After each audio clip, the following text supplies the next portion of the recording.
Have a very good day to all. I am Somaranjan Naik, Assistant Professor in Mechanical Department at Vedang Institute of Technology. I already discussed about the automobile engineering first class introduction and brief history. Today we are going to discuss about general concept of automobile. As I already said about that automobile is a self-propelled vehicle which is driven by internal combustion engine that developed at the century of 19th to 20th century. Now today we are going to discuss about the main frame, chassis, body of a automobile. That is a general idea about a system. First of all, we have to discuss about what do you mean by chassis, frame and a body. Frame is a structure upon which the different type of system of automobile are put into it. The chassis is a combination of different system of automobile and a skeleton of the automobile. For like example, the skeleton structure, the bone structure of our body is an example of a frame of a automobile, whereas the muscles, the skins, the blood vessels which we have, that is the different type of system of automobile like steering system, braking system, gear, clutch, that all combined with frame that mount on the frame that completely known as the chassis. The lastly we are going to study about what do you mean by body. Body means except chassis and frame, whatever they are in a vehicle is known as body. Lighting system, door system, complete whole body system is known as body. Body is a combination of chassis and frame and whole external structure. So, this is the three main difference between chassis, frame and body. So, now over here we are discussing about chassis and frame. If we put over the cover over here like door, ceiling, lighting system, as like looking of an automobile, it is going to be a body of an automobile. But in this picture, we are only going to discuss about the chassis and the frame. First of all, in the picture, we have 4 tires. The black color are the tire. Okay. 4 tires are there. There is the frame structure. The pink color is the supporting frame structure. Then the front axle means it is the front part of the vehicle. The rear axle means is a rear part of the vehicle. Front axle it is a shaft which connect both the tire of the front wheel. Rear axle means it is the rear part of the wheel having the axle that connect the both rear wheel. Now how the system and arrangement are undergoing or takes place in automobile already gets fixed off. पहले क्या होता था, engine automobile का सबसे बड़ा frame है, सबसे बड़ा इक्विपमेंट्स है. तो first things the most important और heart of a automobile is engine. Engine is get connected with the flywheel. The flywheel work is that it stores the energy and it produces the energy whenever it is required to the system. Then flywheel is connected to the clutch. Then that clutch is connected to the gearbox. Then gearbox with universal joint by means of propeller shaft with another universal joint. The gearbox connected with differential, then differential is connected with 2 axle of the rear, and that 2 axle is connected with the 2 tires of the rear. So, what are the general function of these all sort of things? Engine में क्या होता है ना, power develop होता है. पहली चीज है कि इंजन में पावर डेवलप होता है, फ्यूल वहां पे बॉर्न होता है और उस बॉर्न फ्यूल से पावर स्ट्रोक डेवलप होता है आईसी इंजन के द्वारा, और उसी पावर स्ट्रोक से जो पावर डेवलप होता है वो इंजन से शुरुआत होता है. तो first of all the power is develop inside the engine in a automobile. The main function is to transmit the power from the engine to the rear wheel. Automobile में सबसे इंटरेस्टिंग चीज यही है कि जो पावर है वो पिछले पहिया को जाता है, टू द रियर व्हील। पहले ऑटोमोबाइल में पिछले पहिया घूमता है, उसके बाद आगे पहिया घूमता है, चार पहिया एक साथ नहीं घूमता। Fast power go to the rear wheel, then the rear wheel will move, simultaneously the front wheel will be move. Front wheel को कोई भी पावर नहीं जाता है, ओके उसको कहते हैं टू व्हील ड्राइव। ये एक टू व्हील ड्राइव का सिस्टम है, बिकॉज रियर एक्सिल पे जाता है और दोनों पहिए को, दोनों व्हील को पावर ट्रांसमिट होता है from the engine. Front axle में कोई पावर नहीं जाता, फ्रंट एक्सिल में कोई पावर ट्रांसमिट नहीं होता in this system. Now only two wheel drive system. Power जब इंजन से प्रोडक्शन हो जाता है, after that it flow to flywheel. Flywheel का काम क्या है कि पावर को स्टोर करके रखता है। जब रिक्वायरमेंट होता है तो फ्लाईव्हील से पावर और एनर्जी ट्रांसमिट होता है। अगर रिक्वायरमेंट नहीं होता तो फ्लाईव्हील उसको स्टोर कर लेता है।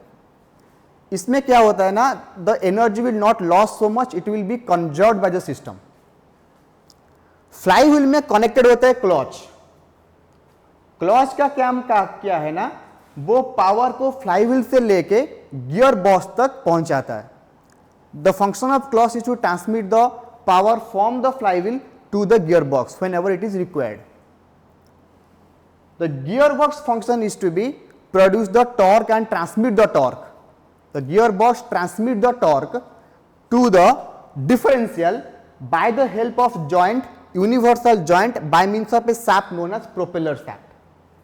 Propeller shaft के द्वारा दोनों यूनिवर्सल जॉइंट, इस जॉइंट को यूनिवर्सल जॉइंट कहा जाता है। उसके बाद उसमें प्रोपेलर शाफ्ट जॉइंट किया गया है, वो गियर बॉक्स में जॉइंट है।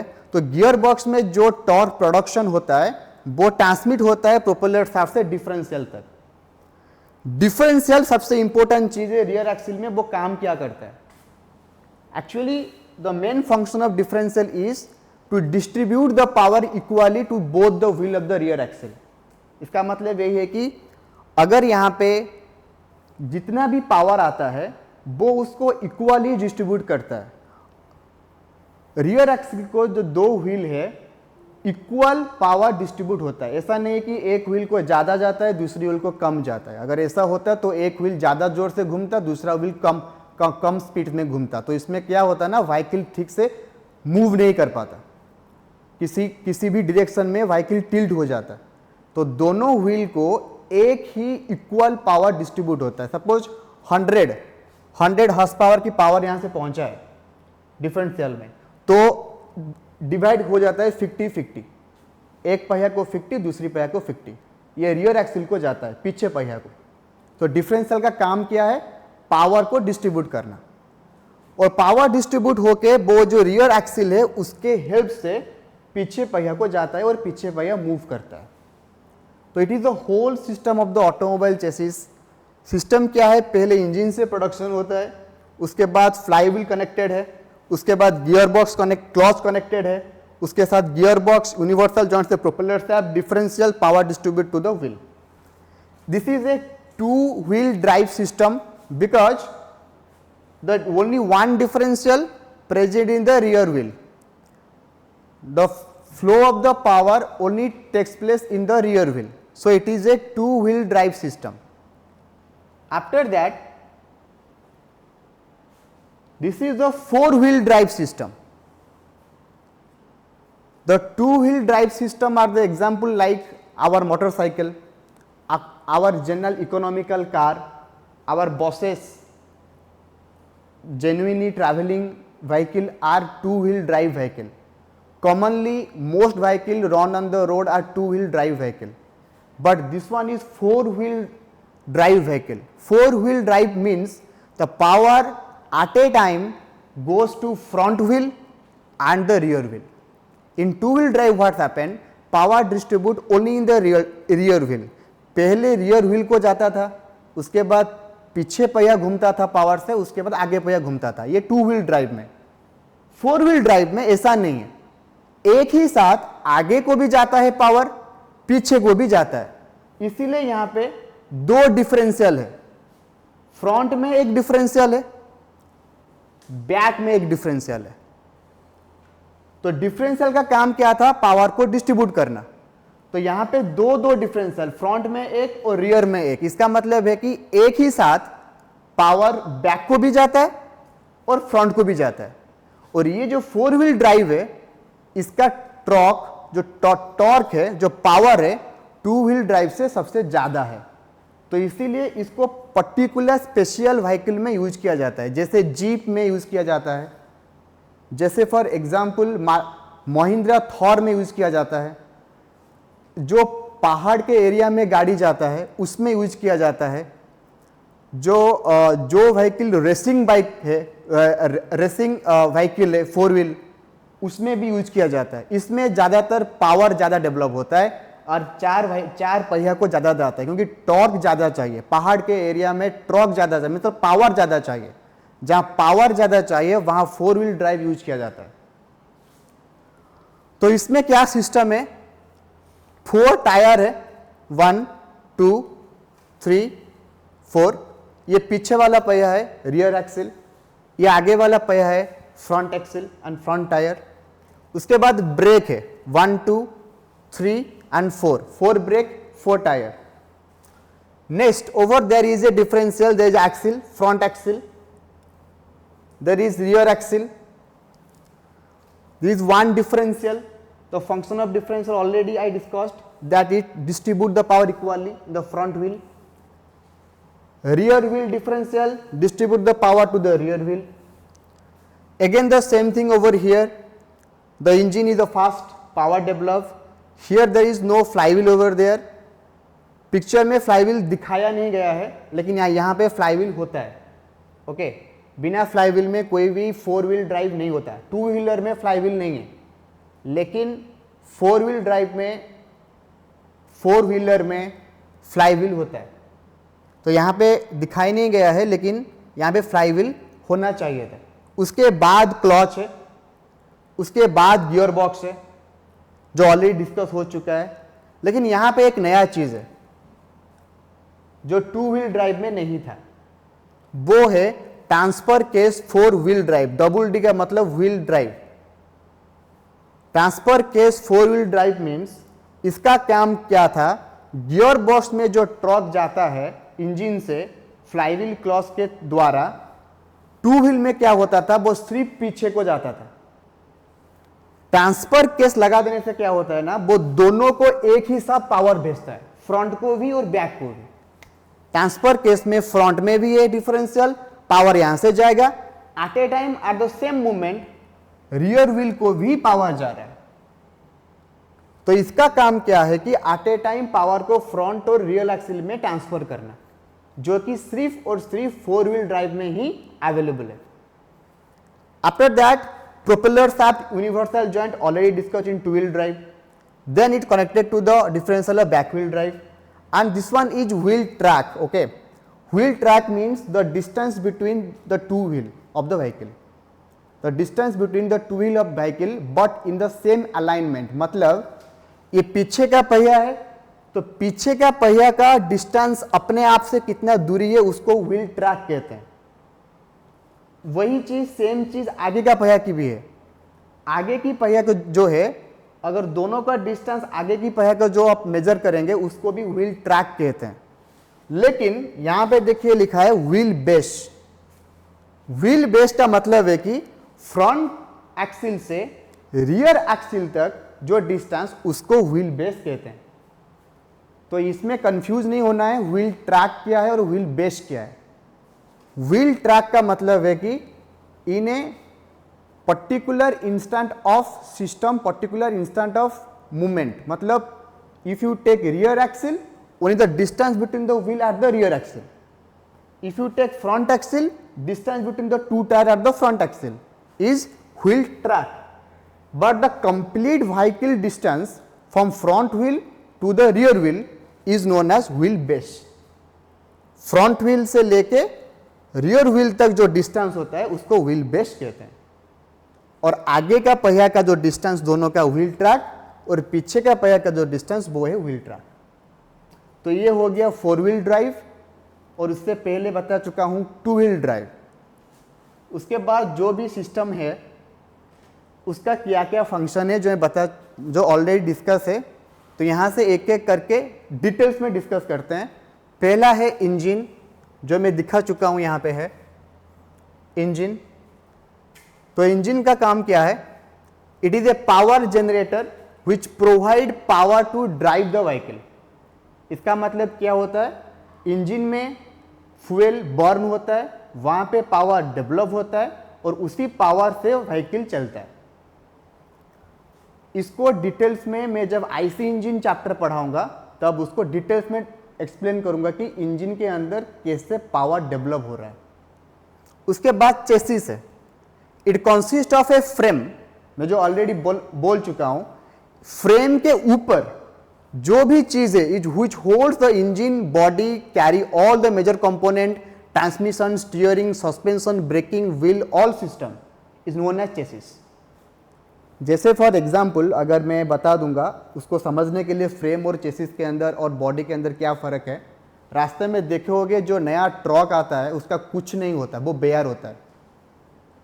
ओके, अगर तुम क्या करोगे ना, उसका सारे सिस्टम निकाल के फेंक दोगे, मतलब स्टीयरिंग नहीं है, आगे की स्टीयरिंग सिस्टम नहीं है, इंजन नहीं है, कुछ नहीं है, सिर्फ 4 पहिया है और सिर्फ एक्सिल है। जैसे जब हम क्या करते हैं, जब कोई मूर्ति जाता है ना उसको चेसिस बोलते हैं ना, जिसके ऊपर मूर्ति जाता है प्रोसेसन में।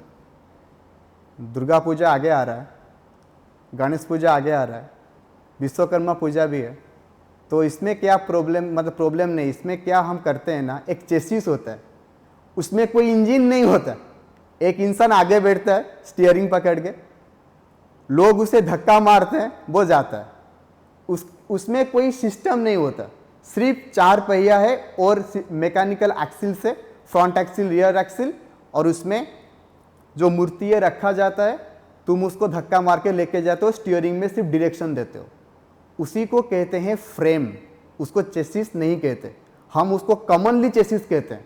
मतलब लोग मार्केट में चेसिस ऐसे ही कह रहे हैं, लेकिन उसका मेन नेम फ्रेम है, उसको फ्रेम कहा जाता है क्योंकि उसमें कोई सिस्टम नहीं है, सिर्फ 4 व्हील है और एक्सिल है, उसी को फ्रेम कहते हैं।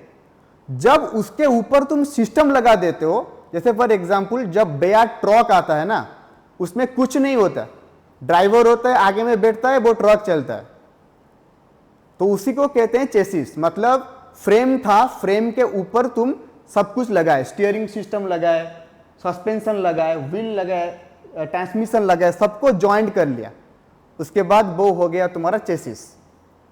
ओके, जैसे हमारी स्केलेटन फ्रेम है, स्केलेटन के ऊपर जो मसल्स है वो चेसिस हो गया। उसके बाद आता है बॉडी। बॉडी क्या है? जो पूरी तरीके से एक ट्रक रेडी हो जाता है, गैरेज को जाता है, फैब्रिकेशन वर्क होता है, उसका पीछे जिस हिसाब से इंसान को चाहिए उसी हिसाब से डिजाइन किया जाता है। बाहर की जो बॉडी का डिजाइन है जो तुम करते हो ना, उसको बॉडी कहते हैं, तो चेसिस के ऊपर लगा जाता है। और हमारे जो कंप्लीटली बॉडी है, ग्रूमिंग करते हैं हम, हेयर स्टाइल जो भी है, ये सबको मिला दोगे तो ये बॉडी है। इसको हटा दोगे मसल्स, वो चेसिस है। मसल्स को हटा दोगे स्केलेटन, वो फ्रेम है। तो पहले फ्रेम, उसके ऊपर मसल्स आया, वो चेसिस, उसके ऊपर हमारा all the other body features आया, वो बॉडी, कंप्लीटली उसको बॉडी कहते हैं। तो चेसिस के बाद आता है पावर ट्रेन। पावर ट्रेन क्या है ना, चेसिस का कुछ हिस्से को पावर ट्रेन कहते हैं। It consist of the clutch, gear box, driven shaft, differential, rear axle. It carries the engine power to the rear wheel. इसका मतलब यही है कि सिर्फ इतना को, क्लच, यहां पे फ्लाई व्हील नहीं है, यहां बता देता हूं, fly wheel, clutch, gear box, differential, propeller shaft, engine को छोड़ के बाकी जो भी रहा उसको पावर ट्रेन कहते हैं। क्यों कहते हैं? क्योंकि इंजन से पावर प्रोडक्शन होता है, उसके बाद ये फ्लाई व्हील से पावर ट्रांसमिट होके पीछे पहिया को जाता है, तो इसीलिए उसको पावर ट्रेन कहते हैं। इसमें हर चीज कॉन्सिस्ट है, fly wheel, gear box, clutch, universal joint, propeller shaft and differential rear axle. After that we have clutch, जो already discussed. It is used to engage or disengage the powertrain of the engine. Flywheel में होता है, अगर तुम engage करोगे तो transmit होगा, disengage करोगे तो पावर ट्रांसमिट नहीं होगा. इसके ऊपर डिटेल्स में आगे पढ़ाऊंगा. ट्रांसमिशन सिस्टम मतलब जहां पे पावर ट्रांसमिट होके जाता है. तो it is a gear box, जो गियर बॉक्स से टॉर्क ट्रांसमिट होता है, which can produce variation in torque by changing the gear ratio between the engine and shaft and driven shaft. Between the engine and driven shaft मतलब engine कहां पे है, तो engine यहां पे है, ड्रिवेन शाफ्ट यहां पे है. ये प्रोपेलर शाफ्ट को ड्रिवेन शाफ्ट कहते हैं. तो इंजन यहां पे है, प्रोपेलर शाफ्ट यहां पे है, बीच में गियर बॉक्स है जो पावर यहां से लेके वहां तक ट्रांसफर करता है. सिंपल फंडा. After that in the gear box there is a gear ratio. Gear ratio क्या होता है ना, जैसे हम जानते हैं कि first gear, second gear, third gear, fourth gear, fifth gear. Actually उसमें उसे कहा जाता है फास्ट गियर से लेके टॉप गियर. किसी का 4 गियर है, किसी का 5 गियर है, तो उसी हिसाब से ऐसा नहीं कहा जाता कि 4 गियर 5 गियर टॉप गियर. जिसका जो लास्ट में होता है उसको टॉप गियर कहते हैं. गियर रेशियो का मतलब यही है कि अगर हम फास्ट गियर डालते हैं तो इसका यह मतलब है कि जो पिनियन है, हमें फास्ट गियर में क्या होता है, फास्ट गियर में हमें गाड़ी को टॉर्क ज़्यादा चाहिए, मतलब बहुत ही ज़्यादा पावर से उसको खींचना पड़ता है फास्ट गियर से. उसे स्पीड नहीं चाहिए. फास्ट गियर से गाड़ी स्पीड नहीं जाता, स्पीड सबसे कम होता है, पावर ज़्यादा होता है. वो फास्ट गियर है. तो फास्ट गियर का प्रॉब्लम क्या है, उसका फंडामेंटल क्या है, एक छोटा सा पिनियन एक बड़ा सा पिनियन को घुमाता है, तो इसीलिए टॉर्क प्रोड्यूस होता है. ओके, छोटा सा पिनियन बड़ा पिनियन को घुमाने का मतलब क्या है, फास्ट गियर डाले हो, टॉर्क ज़्यादा प्रोडक्शन होगा, मतलब छोटे पिनियन के ऊपर ज़्यादा पावर है. ओके, छोटा पिनियन 5 बार घूमने से या 6 बार घूमने से अकॉर्डिंग टू डिजाइन बड़ा जो गियर है वो 1 बार घूमेगा, इसीलिए पावर ज़्यादा आता है. ओके, लेकिन स्पीड यहाँ पे नहीं होगा. ये तुम्हारा फास्ट गियर है. उसके बाद जब सेकेंड गियर को जाते हो, छोटा पिनियन और थोड़ा बड़ा होता है और बड़ा पिनियन और थोड़ा छोटा हो जाता है. Second system arrangement. Second gear में क्या होता है ना, पहले गियर सिस्टम से बड़ा गियर थोड़ा छोटा होता है और छोटा गियर थोड़ा बड़ा होता है पिनियन. उसमें क्या होगा, टॉर्क थोड़ा कम हुआ, स्पीड थोड़ा ज़्यादा हुआ. थर्ड गियर में क्या होगा, फिर से और थोड़ा ज़्यादा बड़ा पिनियन नहीं होगा, कम होगा, ये बड़ा हो जाएगा. तो ऐसे होते कि लास्ट जो टॉप गियर है उसमें क्या होता है ना, बड़ा सा गियर एक छोटा गियर को घुमाता है. तो क्या होगा ना, टॉर्क वहां पे ज्यादा नहीं है, पावर ज्यादा नहीं है, स्पीड ज्यादा होता है. तो इसका फंडामेंटल थिंग है ये, जब पहले हम गाड़ी सीखते हैं, फास्ट जब सीखते हैं ना, गाड़ी बंद होता है फास्ट गियर में. क्यों बंद हो जाता है, क्लच को अगर ठीक से नहीं छोड़ोगे तो गाड़ी बंद हो जाएगा. तो एक प्रॉब्लम क्या है, मैं यहां ये बताता हूं प्रॉब्लम क्या है. ये फ्लाईव्हील है और ये क्लच है. ओके, तो प्रॉब्लम क्या है, क्लच का काम क्या है, फ्लाईव्हील से पावर को लेना. क्लच का काम भाई है, तुम फास्ट गियर डाले हो तो फ्लाईव्हील में ज्यादातर एनर्जी है, पावर ज्यादा है, इंजन पावर दे चुका है फ्लाईव्हील में. तुम क्लच पकड़े हो, जो नया सीखता है क्या करता है, क्लच को इमीडिएटली छोड़ देता है, मतलब एंगेज इमीडिएटली कर देता है. करने से क्या होगा ना, सडन एक्शन, ज्यादा पावर आ जाता है. तुम फास्ट गियर डाले हो तो फास्ट गियर का सिस्टम क्या है, टॉर्क सबसे ज्यादा होगा, स्पीड लेकिन कम होगा. जब इमीडिएटली मैक्सिमम पावर चले आता है तो गियर सिस्टम वहां पे फेल हो जाता है, गाड़ी बंद हो जाता है, पीछे तक पावर नहीं जाता, प्रोपेलर शाफ्ट को पावर नहीं जाता. तो इसीलिए क्लच को थोड़े थोड़े धीरे धीरे छोड़ने से क्या होता है ना, पावर धीरे धीरे ट्रांसमिट होता है और टॉर्क बढ़ता है. तो नया गाड़ी जो चलाते हैं फास्ट गियर में ही गाड़ी बंद होता है, बाकी सेकेंड थर्ड टॉप गियर में कभी बंद नहीं होगा. ओके, टॉप गियर में अगर तुम स्पीड को कम कर दोगे गाड़ी बंद हो जाएगा. क्यों, टॉप गियर सिर्फ स्पीड के लिए है, पावर के लिए नहीं. फास्ट गियर पावर के लिए है, स्पीड के लिए नहीं. इसीलिए जब हम ज्यादा टॉप हिल, अपर हिल रास्ता जब ऊपर हो तो सेकेंड गियर में गाड़ी चलाते हैं, फोर्थ गियर टॉप गियर में अगर पहाड़ चढ़ोगे गाड़ी बंद हो जाएगा। ओके, तो this is the difference between the gear system, जो कि आगे पढ़ाऊंगा डिटेल्स में। तो ट्रांसमिशन के बाद, क्लच के बाद हम आते हैं next propeller shaft. Propeller shaft क्या है? Connect the gear box to differential, जो दिखा चुका हूं। प्रोपेलर शाफ्ट क्या है? देखो, propeller shaft connect the gear box to differential unit. Differential क्या करता है? स्प्लिट द पावर, जो पहले बताया था। Split the power propeller shaft to the rear axle, it can produce variation of speed rear axle on the vehicle takes a turn. इसका मतलब यही है कि जब व्हीकल को हम टॉर्न करते हैं तो पावर ट्रांसमिट जितना होना चाहिए उसको बैलेंस डिफरेंशियल करता है। पीछे व्हील हो या आगे व्हील हो, 4 व्हील ड्राइव में 4 पहिया और 2 व्हील ड्राइव में सिर्फ पीछे का 2 पहिया, डिफरेंशियल पावर ट्रांसमिट डिवीजन को, डिस्ट्रीब्यूशन को बैलेंस करके रखता है। उसके बाद आता है एक्सिल। एक्सिल मतलब जो शाफ्ट होता है जो आगे की व्हील को कनेक्ट करके रखता है और पीछे के व्हील को कनेक्ट करके रखता है, और जो डिफरेंशियल है वो एक्सिल में ही कनेक्टेड है। जो पावर डिफरेंशियल में ट्रांसमिट होके जाता है व्हील को, वो एक्सिल के थ्रू में जाता है। तो axles are the shaft on which wheel are mounted. Axle के ऊपर व्हील होते हैं, this transmit the power to the wheel. Next is wheel. क्या है व्हील? का मतलब क्या है? Wheel take load on the vehicle. गाड़ी का जितना लोड है, जितना वेट है, वो व्हील के ऊपर ही होता है। And produce tractive force to the move the vehicle. What do you mean by the tractive force of the wheel? Tractive force मतलब it is that force in which you can overcome the friction in the vehicle. जितना friction होता है उससे थोड़ा ज्यादा power develop करके friction को तोड़ के आगे मूव करना को ट्रैक्टिव फोर्स कहते हैं। तो tractive force meet it is a force in which by limiting the friction is overcome by the vehicle. ये कौन करता है? व्हील करता है। तो व्हील का काम क्या है? चलना, गाड़ी को आगे लेके जाना। तो व्हील क्या करता है? गाड़ी जब आगे लेके जाता है तो उसको ट्रैक्टिव फोर्स कहा जाता है, क्योंकि वो फ्रिक्शन को ब्रेक करके आगे लेके जाता है। After that steering system. Steering system गाड़ी को डायरेक्शन देने के लिए यूज किया जाता है। It is used for the changing the direction of the vehicle to the left और the right. Next going to braking system. Braking system का मतलब कि गाड़ी कब तुम स्लो करोगे, कब तुम स्लो नहीं करोगे, तुम्हारा मर्जी, एक्सीडेंट करना है तो करो। तो ये सब ब्रेकिंग सिस्टम के ऊपर डिपेंड करता है। ओके, सबसे बड़ा मिस्टेक रेनी सीजन में जब गाड़ी चलाते हैं, लोग समझते हैं कि ब्रेकिंग सिस्टम अच्छे से काम करता है, मैं तो 3 लाख रुपीस का गाड़ी खरीदा हूं, डिस्क ब्रेक है, सब कुछ है, तो कुछ नहीं होगा। तो बात वहां पे ब्रेकिंग का नहीं है, वहां पे व्हील का है। व्हील वहां पे स्कीड कर लेता है तो एक्सीडेंट हो जाता है।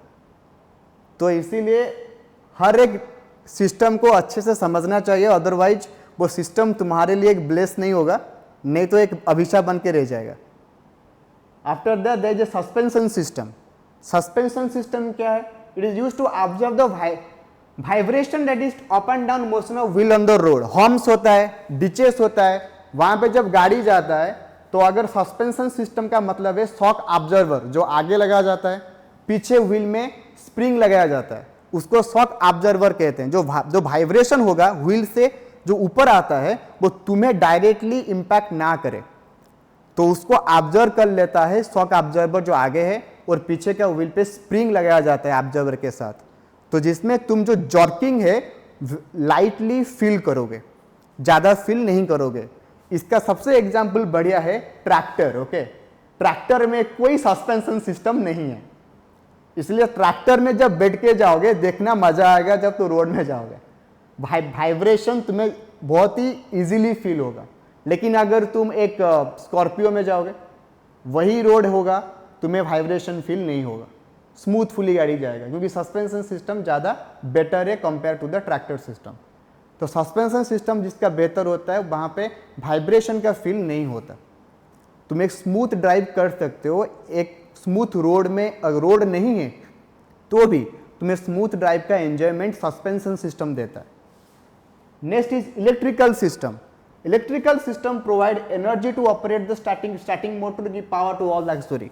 इलेक्ट्रिकल मोटर्स मतलब जब सेल्फ स्टार्ट करते हैं वहां पे एक इलेक्ट्रिकल मोटर्स होता है, बेंडिंग स्प्रिंग होता है जो क्रैंक शाफ्ट को घुमाता है।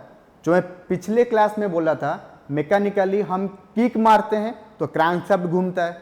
इलेक्ट्रिकल जब से शुरुआत हुआ, सेल्फ स्टार्ट जब से शुरुआत हुआ, तब हम सेल्फ स्टार्ट मारते हैं, वहां पे एक मोटर होता है, मोटर घूमता है, वो क्रैंकशाफ्ट को घुमाता है, तो उसको इलेक्ट्रिकल सिस्टम कहते हैं, क्योंकि वो इलेक्ट्रिकल थ्रू में चलता है, हम कोई मैकेनिकल एनर्जी नहीं देते। तो इलेक्ट्रिकल सिस्टम का फंक्शन क्या है? Is provide energy, operate the starting motor to start the vehicle. इस इलेक्ट्रिकल सिस्टम में भी तुम्हारा लाइट सिस्टम, हॉर्न सिस्टम भी आता है। Next is ignition system. Ignition system मतलब इंजन के अंदर फ्यूल कैसे बर्न करता है, how the fuel is get burn inside the engine of A vehicle, कैसे बर्न होता है, कैसे पावर डेवलप होता है, वो इग्निशन सिस्टम से होता है। It is used for combustion of fuel by high voltage spark. Spark plug होता है तो सब जानते हैं, स्पार्क प्लग में हाई वोल्टेज स्पार्क होके 10,000 के आसपास वोल्ट प्रोडक्शन होता है उसके अंदर, उसके बाद जाके वो फ्यूल को बर्न करता है और कंप्लीटली इग्निशन सिस्टम के थ्रू पे आता है, अंडर में आता है।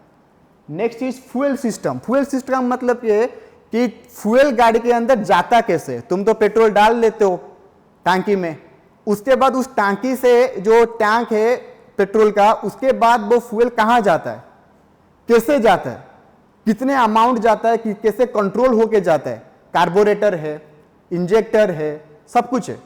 ओके, वो जो फ्यूल को कंट्रोल करके गाड़ी के इंजन में जो लेके जाता है, उसी सिस्टम को फ्यूल सिस्टम कहते हैं। It is used to supply fuel, carburettor और इंजेक्शन सिस्टम।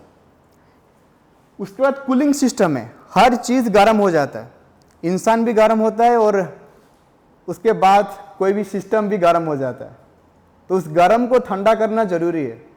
इंसान तो ठंडा नहीं होता, लेकिन सिस्टम ठंडा हो सकता है। तो कूलिंग सिस्टम क्या है कि use to cool the engine, maintain the engine optimum temperature. Optimum temperature means in the working temperature. Suppose working temperature किसी इंजन का सपोज 65-70 डिग्री है, अगर वो बढ़ गया टू 100 डिग्री तो इंजन काम नहीं करेगा। अगर वो कम होके 45-30 डिग्री हो गया, वो काम नहीं करेगा। फॉर एग्जाम्पल जैसे समर सीजन में गाड़ी जल जाता है, विंटर सीजन में गाड़ी स्टार्ट नहीं होता, ये सब टेम्परेचर के ऊपर डिपेंड करता है। तो उसी को कैसे बैलेंस किया जाए, कूलिंग सिस्टम, वो अंडर आता है कूलिंग सिस्टम। गाड़ी के अंदर फैन सिस्टम है, एयर कूलिंग है, वाटर कूलिंग है, तो different type of cooling system है। उसके बाद लुब्रिकेशन सिस्टम। लुब्रिकेशन सिस्टम जो लास्ट सिस्टम गाड़ी में है, उसका काम क्या है कि फ्रिक्शन को रिड्यूस करना। लुब्रिकेशन सिस्टम गाड़ी में कहाँ यूज किया जाता है? जब हम इंजन ऑयल डालते हैं गाड़ी में, जब हम इंजन ऑयल डालते हैं वो पेट्रोल के साथ मिक्स नहीं होता, वो इंजन के लिए ही डाला जाता है, इसलिए वो सबसे नीचे होता है, इंजन के पास होता है। तो इंजन के अंदर ही वो फ्यूल जाता है, वो लुब्रिकेशन जाता है, लुब्रिकेशन इंजन ऑयल जाता है, वो पेट्रोल या डीजल के साथ मिक्स नहीं होता। अगर तुम्हारा गाड़ी का जो इंजन है, उसका जो पिस्टन है, उसका जो ऊपर रिंग है ना, अगर वो कट गया या डैमेज हो गया तो क्या होता है ना, तुम्हारा लुब्रिकेशन ऑयल और पेट्रोल डीजल जो तुम गाड़ी में डालते हो वो मिक्स हो जाता है। तो तुम्हारा पीछे से जो धुआं निकलता है ना, वो पूरी तरह से ब्लैक स्मोक आता है। जब ब्लैक स्मोक आता है गाड़ी से, जान लेना इंजन में कोई ना कोई डिफेक्ट है।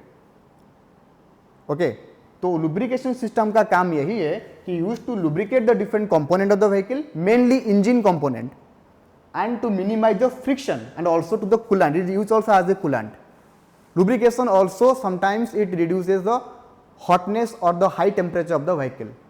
So it is all the system which I discussed. Okay, it is all the system which I already discussed.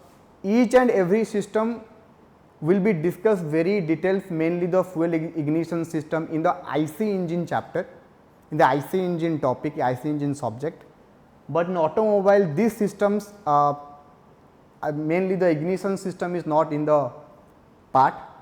The amount of chapters that are present in the automobile are discussed in the next class, up to which the general concept of automobile is over.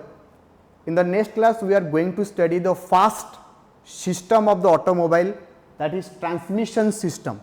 In the next class, we are going to study each and every system uniquely, identically and very transparently, and the first system we are going to study transmission system. In the next class I am going to give you the details information transmission. This system consists of clutch and gear. And transmit of energy to propeller shaft differential rear axle, जो पहले बोल चुका हूँ। ये वाला चीज़ हम पढ़ेंगे next class, that is मैं जो पावर ट्रेन के बारे में बोल रहा था। ये जो पावर ट्रेन है is consist of clutch, gear box, driven shaft, differential rear axle and transmission system, gear box and gear ratio driven shaft. ये सारे चीज़ हम नेक्स्ट क्लास में पढ़ेंगे। तो in the next class we are going to study the transmission system. Up to it, stay tuned, be happy, thank you.